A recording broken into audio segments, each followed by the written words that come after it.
పెద్దమ్మ నమస్తే. నమస్కారం అండి. ఏం పేరమ్మా? నా పేరు యాదమ్మ. రైమత్ నగర్ కార్మిక నగర్ నుండి కార్యకర్తనండి. మహిళా మండలి ఇక్కడనే ఉంటానండి. ఇక్కడ ఏరియాలోనే ఉంటాను. ఏం చెప్తారు మరి గోపీనాథ్ గారు ఎమ్మెల్యేగా ఉన్నప్పుడు ఈ ఏరియాలో అభివృద్ధి విషయం గురించి ఏం చెప్తారు? గోపీనాథ్ గారు చేసిన పని అంటూ లేదండి. అసలు చేయాల్సిన పని కూడా వెతకాల్సిన పని లేదు. అంత బాగా చేశారండి గోపీనాథ్ గారు. గ్రౌండ్ మొత్తము 5 ఎకరాల గ్రౌండ్ సంపాదించిండు. పబ్లిక్ ఆటపాటలు చేసుకుంటూ బతుకమ్మ గ్రౌండ్ చేసిండ్రు, వేరే ప్రోగ్రాంలు చేసిండ్రు, మీటింగ్లు చేసిండ్రు, ప్రతి ఒక్కరు చేసిండు ఆయన.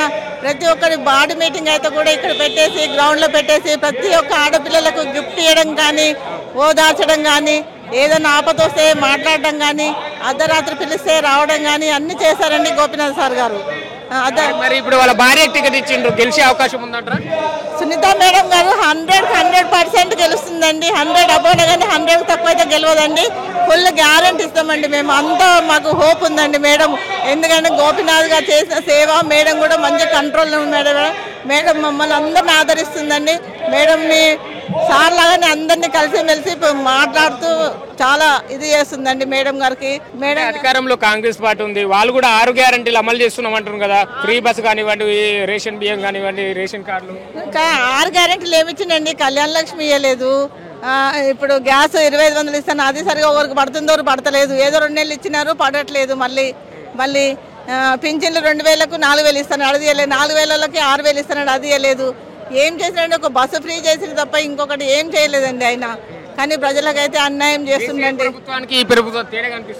కాంగ్రెస్ ప్రజలు వేస్ట్ అండి నన్ను అడిగితే. నాకు తెలిసినంత మట్టుకు నేను 15 ఏళ్ళ నుండి బీఆర్ఎస్లో పనిచేస్తున్నాను.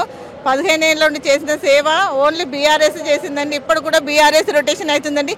బీఆర్ఎస్ చేసిన పింఛనే తీసుకుంటున్నామండి మేము. 2500 రూపాయలు బీఆర్ఎస్ పింఛనే తీసుకుంటున్నామండి. అప్పటికి కొత్త కాంగ్రెస్ పార్టీ వస్తే కూడా 2 నెలలు ఎగ్గొట్టిరండి మాకు. మరి అధికారంలో కాంగ్రెస్ పార్టీ ఉంది, ఇప్పుడు ఈ ఎన్నిక పోటాపోటీ ఉంది. అక్కడ కాంగ్రెస్ పార్టీ అధికారంలో ఉంది, బీఆర్ఎస్ సిట్టింగ్ స్థానం. ఇది ఎలా ఉండబోతుంది? ఉప ఎన్నికలలో కంపల్సరీ సునీత మేడం వస్తుందండి. ఎంత మంది పోటీ చేసినా సునీత మేడం మించి అయితే ఎవరు పోలేరండి. అదైతే 100% గ్యారెంటీ అండి. ఇక్కడ మైనార్టీ ఓట్లు కూడా కీలకం కదా, ఎలా ఉండబోతుంది? ఎటువంటికి ఏమున్నా కానీ భయం లేదండి మాకు. సునీత మేడం కంపల్సరీ వస్తుంది మేడం. రేవంత్ రెడ్డి గారు ఏం చేశారు మాకు? కంపల్సరీ సునీత మేడం వస్తుందండి. ఎంత మంది పోటీ చేసినా